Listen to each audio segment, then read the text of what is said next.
நானே வந்து வீட்டில் டிஷர்ட் போடுவேன். இப்போ ஒரு ஸ்போர்ட்ஸ் ராயபுரத்தில், திருவிக்கணூர், சென்னையில் எங்கே நடத்தினாலும் சரி என்னை கூப்பிடுவாங்க, டிஷர்ட் போடுவோம். அது வந்து ஒரு பிரைவேட் நிகழ்ச்சி. அது பிரைவேட் நிகழ்ச்சி. டிஷர்ட் போடலாம் எல்லாரும்.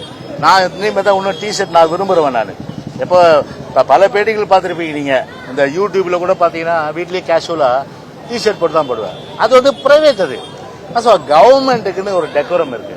எங்க கேள்வி அதான், கவர்மெண்ட்டுக்குன்னு ஒரு டெக்கோரம் இருக்கு. சரி, நான் கேட்குறேன், இவர் வந்து டெப்டி சிஎம் இருக்காரு, இவர் சீஃப் செக்ரட்டரியோ இல்லை ஒரு செக்ரட்டரியோ டிஷர்ட் போட்டுட்டு வந்தா இவர் ஒத்துப்பாரா?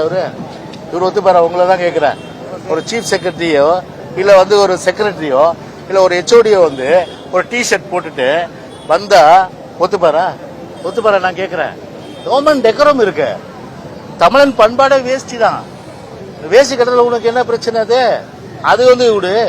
ரெண்டாவது, நீ பனின்னு போட வேணாம்னு நாங்கள் சொல்ல, போட்டுன்னு போ. உங்க கட்சி நிகழ்ச்சிக்கு போட்டுன்னு போங்க.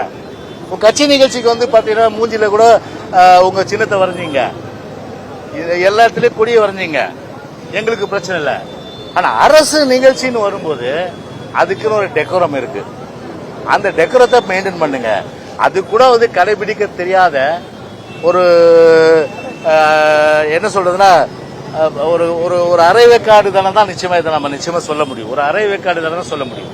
அதனால பிரைவேட் நிகழ்ச்சி வேற, பப்ளிக் நிகழ்ச்சி வேற. எங்களை பொறுத்த பிரைவேட் நிகழ்ச்சியில நீங்க எப்படி வேணாலும் ட்ரெஸ் கோடை போட்டு போங்க, எங்களுக்கு மாறுபட்ட கருத்து கிடையாது. ஆனா கவர்மெண்ட் நிகழ்ச்சியில அரசு வந்து சிம்பிள் வந்து என்னைக்குமே வந்து இந்த கட்சியினுடைய சின்னமோ கட்சி கொடியோ போட்டுன்னு போகக்கூடாது. அதுதான் வந்து விதி. அது அரசு ஊழியராக ஒருத்தர் பேசினாரு, அரசு ஊழியருக்கும் பொது ஊழியருக்கும் வித்தியாசம் தெரியலனாரு. அப்ப டிவிஎஸ் எந்த அடிப்படையில் வந்து அமைச்சர் வீட்டில் ரைட் அடிக்கிறாங்க? எந்த எந்த எந்த வீட்டில் வந்து அமைச்சராக வந்து முன்னாள் அமைச்சரானாலும் சரி, டிவிஎஸ் எந்த இடத்துல ரைட் அடிக்குது?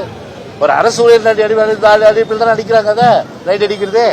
அப்போ அரசு ஊழியராக இருந்தாலும் பொது ஊழியராக சரி, கையெழுத்து போட்டு நம்ம சம்பளம் வாங்குறோம். அதுக்குன்னு ஒரு டெக்கரம் இருக்கு. இந்த டெக்கரத்தை ஃபாலோ பண்ணுங்க. சரி, அதனால வந்து அதுக்காக தான் சொன்னேன். எனக்கு என்ன வந்து டிஷர்ட் வந்து எல்லாரும் தான் போடுங்க, அவங்க சொந்த நிகழ்ச்சி போட்டு போங்க. செய்திகளை உடனுக்குடனும் துல்லியமாகவும் தெரிந்து கொள்ள சப்ஸ்கிரைப் பண்ணுங்க.